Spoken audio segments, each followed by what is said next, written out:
What's up, everybody? Welcome back to Parc Ferm. I'm here with the boys, Drew, Tomas, Edward, and I'm Walker. We're here talking about the Spanish Grand Prix 2023. Let's hear your thoughts, boys. Drew, you want to kick us off? Spanish Grand Prix 2023. It was okay, I guess. It wasn't overwhelming. It wasn't underwhelming. It was just whelming. Apparently, you can do that in Spain. You can just be whelming. And it was exactly what I expected. There was a lot of great packages that came out. I'd love to just give a huge shout out to Mercedes, giving a 2-3 on that. That was big. The car showed pace. Lewis and George put together a great program. They stuck to it. They managed tires. They did everything they had to do. Mercedes is known for doing very well on that track. So I guess they did have an intrinsic advantage there. That being said, they still had to pull through, which they did. Red Bull walked away with it as always.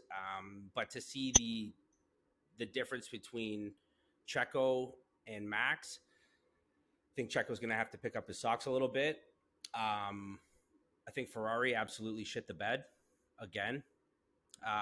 They had an opportunity. I don't know why they pitted on 17 laps on the hard tire. Blew my mind, but standard for Ferrari, par for the course. Aston Martin fell off a little bit. I expected a little bit more from them. I saw Lance Stroll kind of climbing up in the ranks there, and Old Man Rivers, Fernando Alonso, just wasn't pulling his weight this week. You know, everyone's allowed to have an off week. I just really wanted to see him do well at home. That being said, I guess of the two Ferrari drivers, Leclerc and Sainz showed up to his home fans, which was awesome. How about you, Ed? I'm the same. It was for me. Happy point was that Mercedes showed up. Like they had really good pace, as you said, and for me the strategy was pretty good too. They started with the softs, they started with softs and then went into mediums and then just finished it strong with the softs again. Very strong showing. They had pace. I was a little bit disappointed about what happened to Lando from P3 all the way down to P18 or P17 to be exact. And then also, Aston Martin, not really that great. It kind of felt like they lacked pace, or there was either something wrong with the setup that they have with the car. Fernando Alonso made started with the softs, did a soft again, and then went to a hard. So I was like, I don't know what he was trying to do. And a little highlight for me from him as well, like he didn't want. He said in one of the radio messages that he didn't want to overtake Lance Stroll. So very out of character when it comes to good old Alonso there, but still pretty good. And then just a bunch of what do you call this penalties. Kind of like controversial for me for Yuki Tsunoda and Ocon, but it is what it is. And I don't know why Max Verstappen never got his penalty. Even if I think he had like 2 warnings already at that point. But, it was still a good race. Either way, I'd like to see what happens with Aston Martin now that they see that Mercedes is really starting to amp up. And they showed out at the Spanish Grand Prix. Walker, how about you? As a unashamed Mercedes fan, I love the race. I just love the result. I love seeing the progress. I love that they were back in contention. And, I think overall, we're talking about the race, on the race day, but I think in the overall weekend, it was a pretty entertaining weekend when you looked at qualifying and, how mixed up that got with Leclerc going out early. I thought it was an entertaining race. I enjoyed the changes to the track as well. I like the fact that they got rid of that chicane, carry a lot more speed through those 2 final corners. Made the front straight. Maybe it was a little bit easier to pass, and maybe it just suited certain cars better than others. I really did enjoy the weekend, and it settled it in. Definitely, the race settled in those mid laps. But it was really interesting to see, how the strategy played out between cars, 2 to 10 essentially, when they were pitting, how they were going to plan their tire strategies. and just that, push and pull between Aston, Ferrari, Mercedes, um, to really see who is going to kind of lock up the rest of that podium. But overall, really enjoyed it. Happy to see Merc back on top, at least for one race, and we'll see. We'll see what the next race brings. Thomas, what about you? I mean, you guys basically hit the nail on the head with all these points. Circuit Barcelona de Catalunya is one of my favorite tracks personally. The race was, as Drew said, it not too great, but not too bad. There was enough action. I enjoyed the race. Mercedes, wow, with their upgrade, they were phenomenal. They did a fantastic job. I felt the same way. Aston Martin underperformed Ferrari, as well as Drew put it, shit the bed. I'm not really impressed, except for Carlos Sainz, obviously. Um, I'm the same way. I'm not happy in the way that Max won yet again. Almost like no competition. But I'm glad Mercedes got a 2-3, something different. But at the same time, again, I'm back at this almost conundrum like Red Bull and Mercedes. Once again, why couldn't it be like Aston podium or Ferrari or someone else? Um, but I found this race to be quite entertaining. I did enjoy watching it. And I think it was a good race. And let's hope there's going to be more Mercs on the podium, more Astons on the podium, and a little bit of variety between the drivers. Those are my thoughts. Yeah, I mean, if anything, it was kind of refreshing to see a Mercedes on the podium again. It was like, man, enough of For sure, Alonso, for enough sure. of Red Bull. Come on, guys, like give someone else a chance. Even Alpine. Alpine's got more recent podium, but it was nice to see Mercedes back on there. And before we go any further, I do have a really important question because it's just something I picked up on as we were starting out today. Question for all three of you, all four of us: Grand Prix or Grand Prix? Ooh, What do you say, spicy. Drew? Grand Prix. Grand Well, Prix. Ed? Grand Prix. Grand Grand Prix. Prix. Interesting. Mm-hmm. Interesting. Drew, you said Grand Prix earlier on, which got me thinking about it. I don't know if that was Okay, just like a Grand slip, Prix. but Yeah, I don't know. Well, now that you made me think about it, now it's weird. yeah. No, it's Grand Prix. Grand Prix. The Grand Prix. Yeah, it sounds a little more I don't even put a sophisticated. D on the end. Yeah, I'll save that D for later. You know what I mean? I don't even put a D on that. It's that Grand Grand Prix. Prix. You know what I mean? Grand It's Of that Grand Prix. course. Yeah. Save that D for later, Of boys. course. Yeah, well, you know what? That's actually very fitting because Montreal is coming up, but we'll get to that in a little bit. So obviously Mercedes was impressive in Spain this past weekend. Looking back to last year, though, they had similar success on the same track last year. Everyone thought that this was going to be the turning point for them. Everyone thought that, okay, they got their stuff together, they got the platform figured out. This is really going to be where they're going to be able to develop and compete with the rest of the field for the rest of the year. But last year, obviously, that didn't work out so well. This year, same track, same kind of progress, probably more so. Do we think that this performance from Mercedes is indicative of what they have to offer the rest of the season, or is it just track specific where they know the track, they love the track, the drivers love the track, and that's why they're excelling? Edward, sorry, start us off. Oh, no worries. I think it could be, being that there was major change on the track, which means that cars can carry more speed, and with how Red Bull was able to like pretty much take it away, but still, like both Mercedes, they kept up. I mean, they had pace.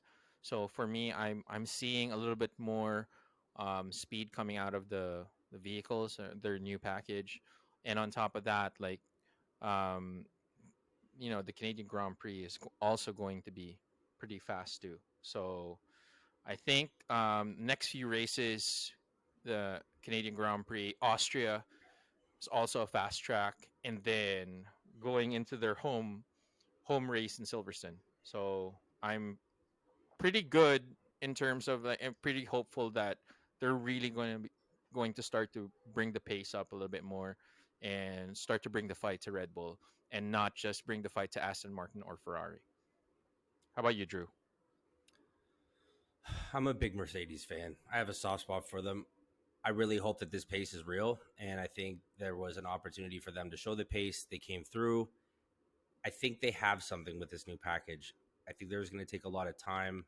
That what I later found out, Mickey Schumacher got a lot of credit for. Lewis and George both gave Mr. Schumacher a lot of credit for doing some late night work in the simulator for them, just to dial in some of the suspension issues that they were having. And it just reiterates the fact that Formula One's a team sport, and these guys were all playing. And like, yeah, I used to play the simulator till 2:00 in the morning a lot when I was younger. You know what I mean? Like, this guy's playing some video games, but that's cool, man. And that's what they need. And it worked. I'd love to see that happen again. I think Canada, like you said, Ed, is a fast track. There's a couple of slow speed corners and a couple of high speed corners there in the middle of those straights. And I think it's going to be a very entertaining race. Obviously, it's a home race for Parc Ferm, and I just want to see some good racing overall from all of the guys. But to your point, Walker, yeah, I think their pace is real, and I think that they're going to show it in Canada, and I think moving back to Europe, they're going to have some pace, and I think they are going to get some more data from this race coming up that'll help them kind of plug in a little bit better with that car. How about you, Walker? What do you got? Yeah, I mean, to your point, I you know what, I just got my fingers crossed. I'm hoping, right? Who knows? I think the next two tracks are probably going to be more suited to them, as you guys alluded to. But it's still a long season. There's still a lot of time to go. And, every team is going to be bringing development. So time will tell. But you know what? I'm just going to go with blissful ignorance and just say, yeah, they're going to fucking kill it. That's my non-scientific or non-technical prediction. Thomas? I like what you said. Time will tell. I am really, really hopeful that it stays like that and they continue on bringing the pace and actually giving a challenge to Red Bull, and it'd be awesome. But at the same time, I have my reservations, and I pray to God that it wasn't a one-hit wonder this past race in Barcelona, that they did finish 2-3, and then all of a sudden they fall off the map again. Maybe not the map, but again they finish maybe somewhere in the mid grid.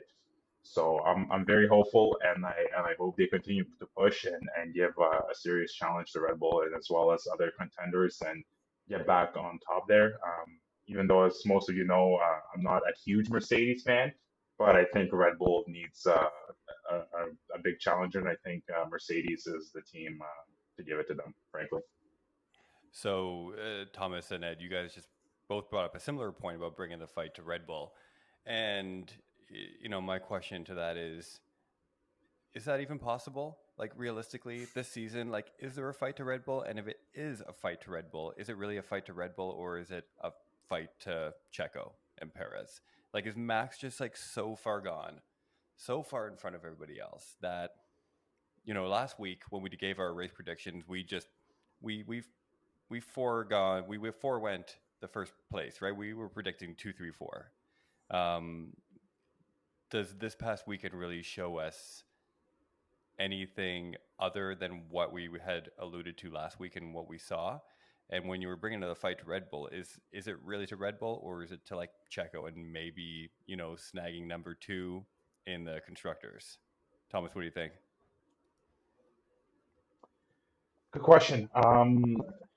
I think Max. First of all, Max is on a league on its own. He's so ahead. He has a superior car. He has the talent there. All the drivers have the talent, but he's just on a league on his own.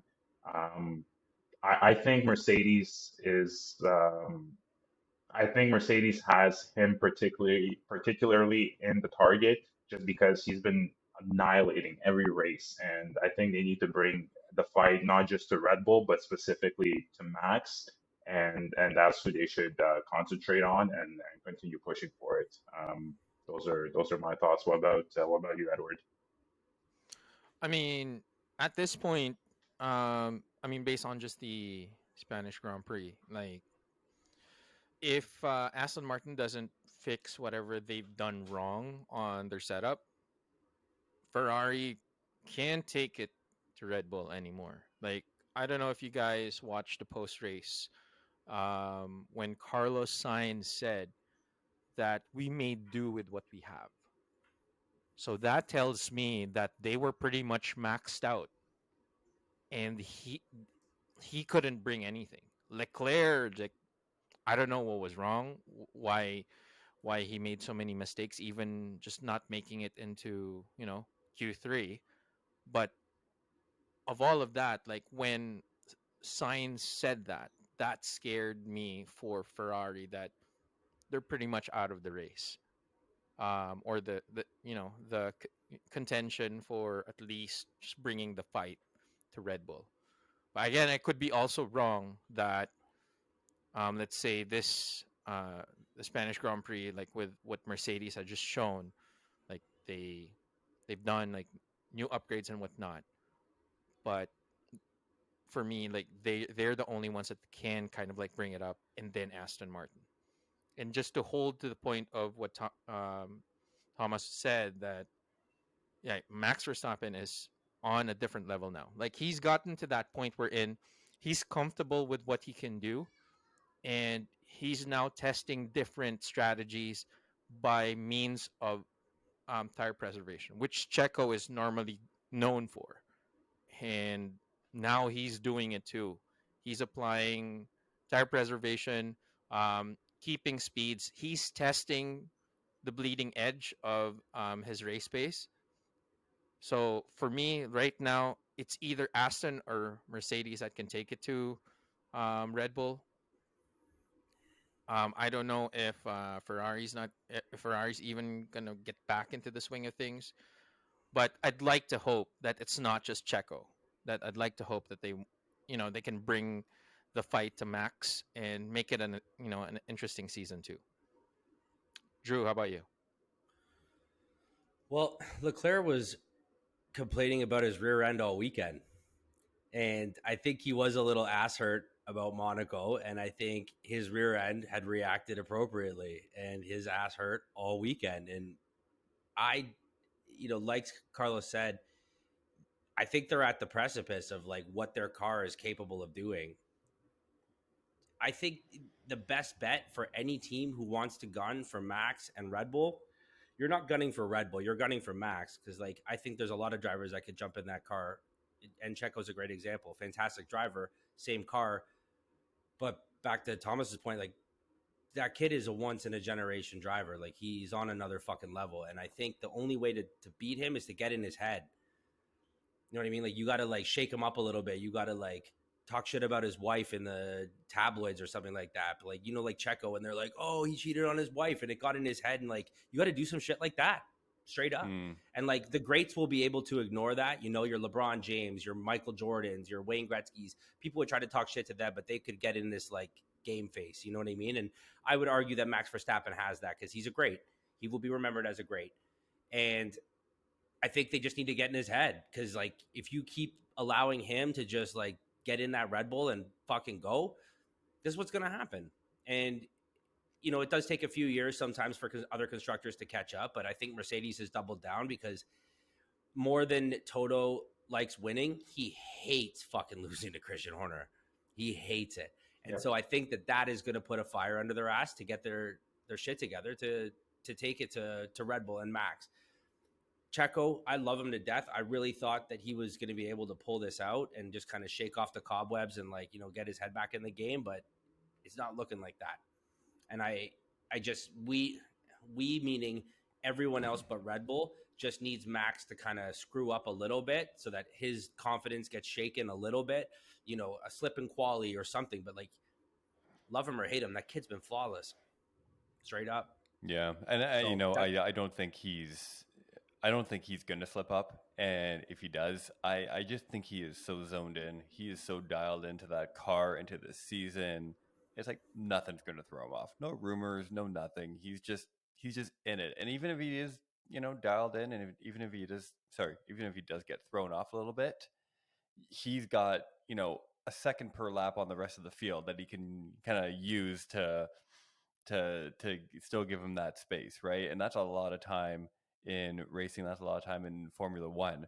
So you got to be having a really bad day when you have that much pace, more pace in your car to succumb to it, and I just don't see it happening. I think if for the rest of the season, we're going to predict 2, 3, 4, and we'll see how we do, because unless there ends up being some significant mechanical issues or something else with that car, or maybe they get caught, maybe they're fucking cheating and they get busted, and but I don't think that's the case. But unless it's something catastrophic like that, I think Max has got that. And as much as he's not my favorite driver on the grid.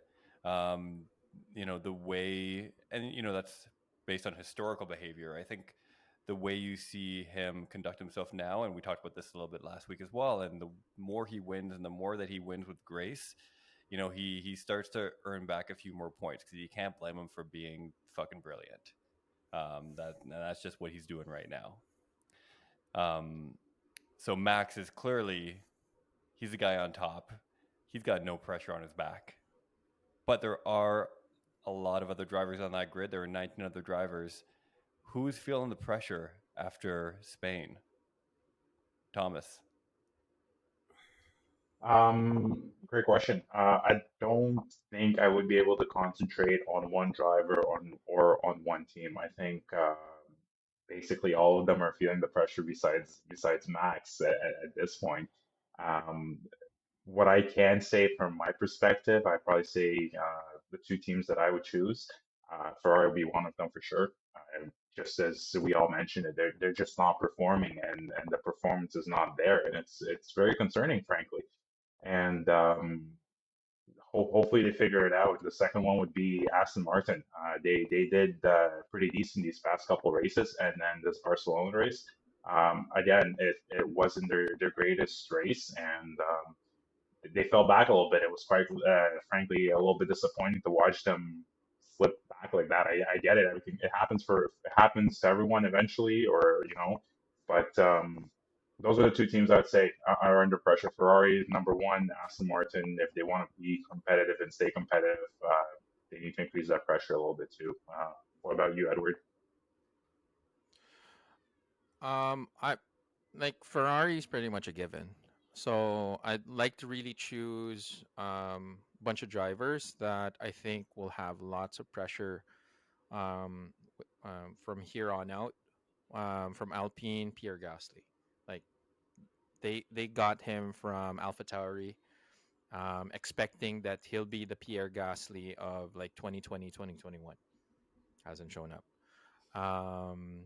And Williams, Logan Sargent. I mean, it is his first year, but like, just he hasn't done anything. Like it's going down the line of Mazepin at that point. Like how Nikita Mazepin was when he was racing with Haas, and Nick DeVries.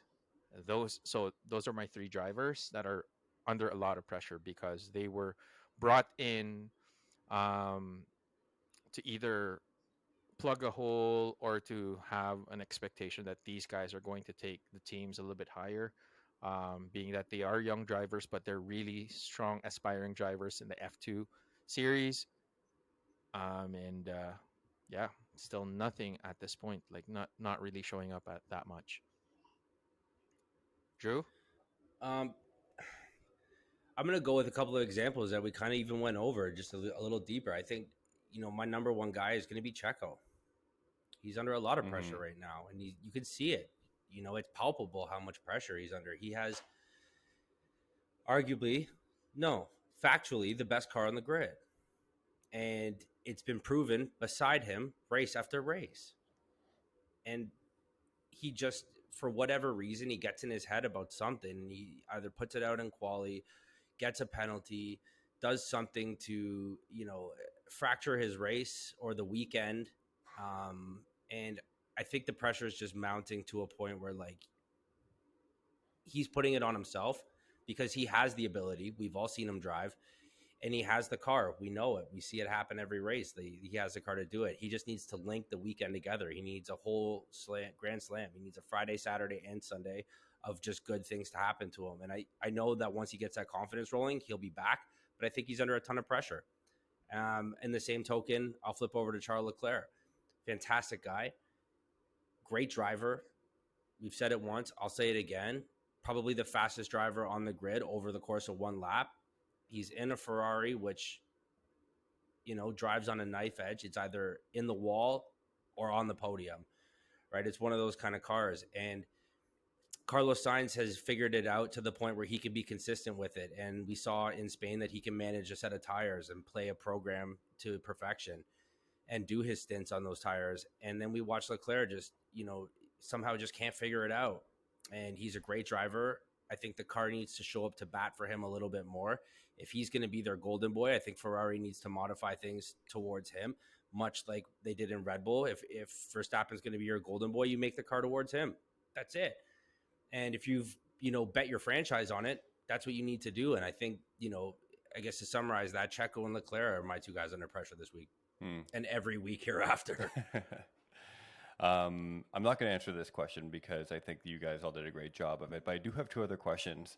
One, Ed, why do you hate Pierre Gasly? That's 2 weeks in a row you're picking on the poor guy. Like, he's so nice. He's got a beautiful smile. Last week was Lando. No, it was Gasly. Last week was Lando. Yeah, Lando. Last week was Lando. Who's Yeah. Gasly? It was Picked on Lando. Gasly last week. Who said Gasly last week? I don't think anyone No? did, man. I kind of like Pierre Gasly. But No, I think I mentioned him in the second episode. you mentioned, anyways, that's going to Yeah. fight somebody. All right, never mind.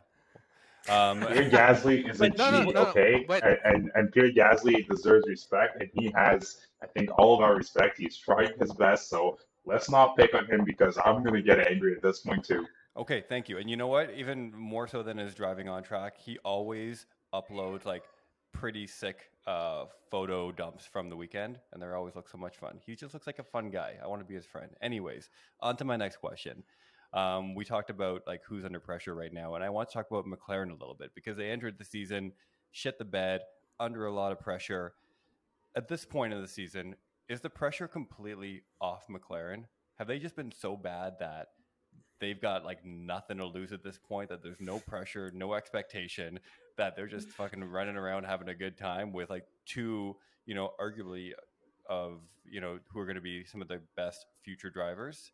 Or Are you sure? Like, are they trying to like absolutely spearhead and like torpedo their season to get the best draft picks? Because I don't think it works like that. No. I'm not saying that, but I'm just saying like, I think they were under a lot of heat early on, and now does everyone just expect them to be so bad that, we've just kind of like lost focus on where they were just a year or two ago? Drew? I don't think so. I like McLaren. They did a couple of big moves and picked up a couple of great drivers. Do I think they're in a bit of a car power unit aero rebuild phase? Yeah, they got to figure it out. And I've said it on every podcast. They have all their eggs in this what's it called? The windmill turbine, what's it called thing? They're Wind looking tunnel? Wind tunnel. Yes, wind tunnel. The Wow, I windmill. was struggle busting Wow. for that. Struggle busting for that word. You're good. Yeah, the wind tunnel. They have all their eggs in that basket, and like this thing better be like the be all end all for them, because I think they're waiting for something that like a miracle that might never happen. But I haven't discounted them because Lando obviously just had some bad luck on the first lap, and he had to replace his front wing. And I'd like to see Piastri do a little bit better, but I see them both gaining confidence. That car does have some pace. I'd love to see that McLaren on a couple of, their ideal tracks for that team. That being said, no, I don't think we've discounted them. I just don't think they're in the hunt like Mercedes, like Ferrari, like Aston Martin for that best of the rest. I just don't think they are. I'm gonna agree with you, Drew. I think McLaren is like in this teenager phase who they're still trying to figure out who they are or where they belong, what they want to do. And I like McLaren as a car company. I like them as a team. I know I kind of shit talked Lando a little bit last week, but I like Lando as a driver. Honestly, Piastri, I'm not too keen on him yet. I think I haven't written them off either yet. I think they still have to improve and have to experiment with their car, their setups. but I think they're still going to show us some stuff that they're capable of. Edward? Honestly, I think that they don't feel that much pressure anymore because I think specifically the drivers that they know that it's a underperforming car and it's not gonna compete with like the likes of Red Bull. But I will say though that when Norris got P3, I don't know if you guys heard the radios. Like his engineer said, "Yeah, you got P3." I'm like, really? He was even surprised himself. So I think the one thing that's really good about drivers mentality is that if you don't have that much pressure anymore and you're enjoying the drive, enjoying trying to see how much you can squeeze out of what you have, you almost always can perform a little bit better because there's not that much pressure on you anymore. And you're just there to see what you can get out of the race, get out of the setup that you have, and then look towards hopefully next year. So I think from a basketball standpoint, because you guys mentioned the draft picks part, I think they're building this year, trying to mix around with some of the setups, see how their mapping goes, see how their aero package works, and alluding to the wind tunnel. If they finally have that working and they put a lot of hours into that, watch out for next year. Like who knows? See what happens with McLaren. But for now, yeah, I think Land from the race, like Lando was like, yeah, I lost, yeah, I made a mistake, or sorry, not a make mistake, but my wing got hit. But it didn't seem like he looked super depressed about it. Like it is what it is. And he looked like, okay, now on to the next race. That's a type of mentality. That's a winner's mentality right there. So I'm looking forward to what Piastri and Lando will be, doing for for the rest of the season and see how they perform and see how next year fares out. All great Oh, and by answers. the way, I don't hate a Gasly. Just want to get that out there. You fucking better not. I I swear love to the guy, God. especially when he won in the Italian Grand Prix. I was like, yes, and that's why I'm on him because I expect a lot more from him. Hmm. Just want to say that. Just want to get that out. Okay, I think In honor of Gay Pride Month, I don't know about you. I think he's the hottest guy on the grid. Whoa, whoa, whoa! I don't know about that, man. Whoa, Why? What That's do a you little got? far. What do you That's got? a little That's far. not far. I think that's on point. Hmm. Uh, I mean, What? he's got a look. I don't know if he's like. Yeah, he's got a look, Yeah, he's got a look. and he's French as fuck. That shit's hot. You got that part. I But don't of know. course. Yeah, I don't know. I gotta think about it now. I gotta think about it. Okay, we're gonna come back to this. I don't know how to react to that, but okay, sure. No, okay. You know what? Everybody, think about it for a second. Okay, we'll come back to it in a minute. I think we've recapped Spain quite nicely to this point. We're gonna move on to Montreal in a second, but before that, we were just talking about Gasly and we were talking about Instagram. We were talking about his photo dumps. I did want to talk to you guys about your favorite F1 follow on Instagram. Do you guys follow anyone on Instagram? Do you guys know what Instagram is? I'll jump in immediately here. Yeah. Valtteri Bottas. Yeah. Okay. Good. His Instagram is on fire. That way that guy shakes that mullet with the slow-mo, combing his hair through that, Kills to the it. point where my wife literally is like, look at this guy. My wife is sending me Valtteri's Insta feed. That shit is fire. And I don't care who you are. I think it is hilarious that in like GP magazine, that guy posed nude. No one asked him to do it. He's like, oh, you want me to be the model here? I'll just take off my clothes because that's funny. I think he's an absolute character. And I think even with the language gap that English is not obviously his native language, he is funny. No, he's the second coming of Danny Rick. 100%. Reincarnation. I was just going to say that. Yeah. Nailed it, Walker. Yeah. Okay, so you got Bottas. Thomas. I'm a big Bottas fan as well, and what Drew said, I'll agree. Everything you said, Drew, it's the truth. His photo dumps are amazing. One of the most memorable things is obviously the new photo shoot that he did, lying in the lake. That that was gold. There was so much memes from that, and there's not much to add after that. Just Botas on my end as well. What about you, Edward? To be honest, the only one that I really follow is Hamilton. So, but I did see a bunch of in the search feed that I have, or like the recommended stuff. Like, yeah, Botas. Like, I was gonna just the mullet, dude. And he's super chill. Like all of his photos, just like, yeah, that's me. That's that's it. Like, He's unapologetically him. Yeah. yes, Yeah, exactly. I think he Yeah. came into that his own after Mercedes. I think, like the Yes. Merc standard and like that, German rigidness. They probably And, had like and George team. Russell nails that. Like Oh he is yeah, the epitome of a Mercedes driver. yeah. I'm sure Poster boy. there had to be some kind of clause in that Merc contract that says you can't have a mustache and a mullet. 100%. Yes. There had to be some kind of For standard. sure. Like separate clauses. Like there is no mustache. There is no No mullets. mullets. Like they've listed Yeah. everything like an itemized list. Because as soon as that was over, he was like fucking full on mullet land and Instant. loving every minute of it. Yeah, Bottas is a great one. Gasly already mentioned, and shout out Lewis because every time I see his stuff, I always just want to be a better person. Yeah.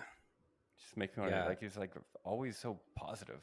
For fuck's And sake. like saving the world. Like I Yeah. don't know if it's like the whales, and then he was like he did a whole safari in Africa. I felt like I was on the safari with him, and then he's like helping one-armed children in other countries. I'm like, man, this guy just like It's just better and then than he all has of time us. to like and then he has time to be the best arguably Formula One driver that's ever happened in his spare time.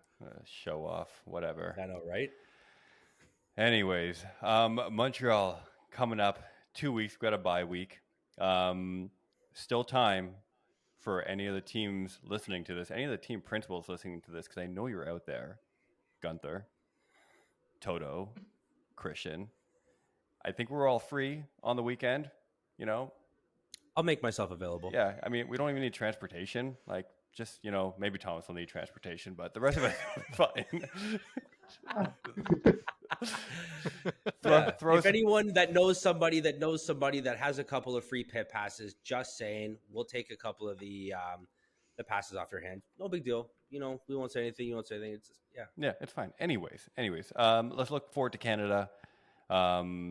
Opening thoughts, Ed. What do you think? What are you looking forward to? I'm going to say that. Well, I already mentioned it earlier. Mercedes, let's go. Like, take it to Max. Mm-hmm. Drew. Simple. yeah, I'm looking forward to Mercedes continuing to show up to bat. I think Red Bull is still going to have a domination. Assuming Checo doesn't do any Checo moves, he might be in the top 5. And I want to see Fernando maintain the pace. I want to see him up there again. I want him to show Baby Stroll what's going on. And I think Lance needs to show up to bat on home soil. How about you, Ed or Thomas? I agree with you, Drew. I was going to say my top pick would probably be Lance, just because he's Canadian. I think he really needs to step up his game and show us what that Aston Martin is capable of, alongside with Mr. Fernando Alonso. And same thing for Merck. I hope Merck continues to push and gives everyone a challenge, and it's going to be a great race. I think it's really interesting, Drew, that you mentioned Checo not doing any Checo moves. And I think he's one of few drivers on the grid right now that has a move named after him. We always have Debris. Leclerc has been known to throw it on the wall. Checo has been known to, at least the last couple of races. He's had his fair share of mishaps. I am going to look, you know what? I'm going to go back to Lando. I think Lando's got it. I think he's got like another top 5 quali in him, I think. And he'll probably have a shit race, but you know what? I'm still looking forward to seeing him in qualifying. That's bad attitude to say, you're looking forward for him to qualifying and you're saying he's going to have a shit race. Like, you can't have one or the other. Well, so, no, I'm looking. So is he going to have a shit race, or is he going to have an amazing race in quali? No, it's both. It's both. I'm looking forward to him having a good quali. My prediction is that following that, he's going to have a shit race. That's kind of what I'm saying. Point. I think Valid point. They're not mutually exclusive. Thomas. Nope. Not at all. Okay, Mr. Lando fan, I apologize. It's fine. Call me whatever you want. Let's talk about the podium picks. Do we want to pick number 1, or do we just want to go 2 to 4? The Parc Ferme Unfortunately- podium. Maybe we should call it that. Yeah, the Parc Ferme podium, because that's just going to be 2, 3, 4 this year, which is sad. But I'll take the reign on this one. I'm going to go 2 Hamilton, 3 Alonso, 4 Leclerc. All right. Ed? Hamilton, Russell, Alonso. Thomas? I'm the same way as Ed. Hamilton, Russell, Alonso. I don't really see it any other way, honestly. So, yeah. And just to clarify, none of us got it right last week either, right? No, sir. We are. I don't think we anyone are put Russell over. up there. We are 0 for everything. Mhm. All right. In the interest of staying 0 for, I am going to go with Lewis. I am going to go with Stroll. Lance. That's right. Fucking home race, Canadian Home boy. race. Yeah. And just to make sure I get none of them right and to blow all your mind, I'm going to go Sonoda at number 4. Sonoda. Yeah. Wow, By okay, some- unexpected. By some act of God. Yeah, it's That's where I'm at. Like the entire grid just retiring? Yeah, Yes. probably. yes. We're gonna need like a first lap blow up or something. Some like Yeah, Roman turn Grosjean 1. kind of explosion. You never know, man. You never know. Yeah, you never know, That's man. where I'm going. It has happened. It Shift has happens. happened. Yeah, and between that, weather, crazier things have happened. I mean, Romain Especially in Grosjean. Montreal. Romain Grosjean Oh, went yeah. through a goddamn wall. Yeah. And lit on fire and walked away. So, I mean, anything's possible in Formula One. That's it. There you go. So that's it, boys. Anything else you want to leave us with before we head out into this bye week? No, that's it for me, man. I had a blast. Good to see you guys all again, and pumped to Yeah. catch up with you guys next week. Yeah. All right, well, that's course. it. This has been Parc Ferme, the Canadian Formula One podcast. Subscribe wherever you're listening right now. Leave a comment, a review. We love to hear from you. We're also on Instagram. We have a Discord channel. All the links, all the information you need, including a link to Gasly's sick photo dumps, are going to be in the show notes. So check those out. And that's it for now. Peace out, guys. Have a good week. See you later.